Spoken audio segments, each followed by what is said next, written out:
In 1939, the headline read, "No need to kill pets." At the beginning of World War II, a government pamphlet led to a massive cull in British pets. As many as 750,000 were killed in 1 week. In the summer of 1939, just before the outbreak of the war, the National Air Raid Precautions Animal Committee was formed to decide what to do with pets before the war broke out. The committee was worried that when the government would need to ration food, pet owners would decide to split their rations with their pets, or leave their pets to starve. People were scared to what might happen, and feared their pets would suffer.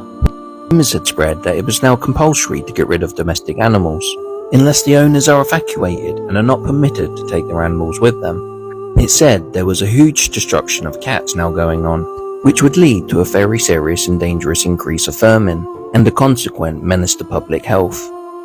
September 1940, London was bombed, and even more pet owners rushed to kill their pets. People were worried about the threat of bombing and food shortages, and felt it inappropriate and a luxury to have a pet at this time. This is one of the many untold stories from World War II. This photo shows a newlywed couple in 1932, but tragedy would strike the family just 11 years later. The groom, Arthur Ogden, was born in 1907 in Grimsby, Lincolnshire, to Arthur Henry Ogden and Martha Ellen Metcalf. The 1911 census shows the family living in Garner Street, Grimsby, where his father was working as a bricklayer. He had a brother, William, who was born in 1910. Sadly, just 6 days after the census was taken, William died aged just 1. They had further children, Robert, Ruby and Sydney, and in 1921 they lived at 47 Jasper Terrace, Grimsby.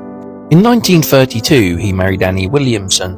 She was born in 1908, also in Grimsby. They set up home in Elm Avenue, and Arthur worked as a flour mill packer. In 1940 they had a son, Kenneth. But tragedy struck the family on the 7th of November 1943, as Arthur died aged just 36 years old. The cause of death was heart failure, aortic incompetence and rheumatic fever. The death announcement appeared in the Grimsby Daily Telegraph. It said, "Arthur, the dearly beloved husband of Annie and darling daddy of Kenneth, passed away peacefully aged 36 years. Rest after much suffering patiently borne." Annie never remarried and remained in the same home the rest of her life. She passed away from hypothermia, aged 82, in 1991. So rest in peace, Arthur and Annie. You will be remembered. This wonderful wedding photo was found at a collector's fair in southeast London by Karen Johnson. She said it was amongst a huge collection of postcards, and written on the back was their names and the date of their wedding. On Ancestry, she found their wedding certificate. She was fascinated to see the handwriting match that on the back of the photo. Her name was Emma Maggie Butler, and she married Alfred Withers in 1912 at St Peter, Parmentergate, Norwich. On the census returns, I could see that Emma had been born in 1878. Her father had been an upholsterer, and Emma herself a dressmaker. Emma was the second of 6 children, and in 1911 the family were living in Cathedral Street, Norwich. Alfred had been born in 1877. In 1881 he is free, but sadly his mother had died in 1879. His father was a draftsman, and Alfred was the youngest of 6 children. He was always with his family. Alfred grew up to be a carpenter by trade, and coincidentally was also living in Cathedral Street in 1901. So maybe they were childhood sweethearts.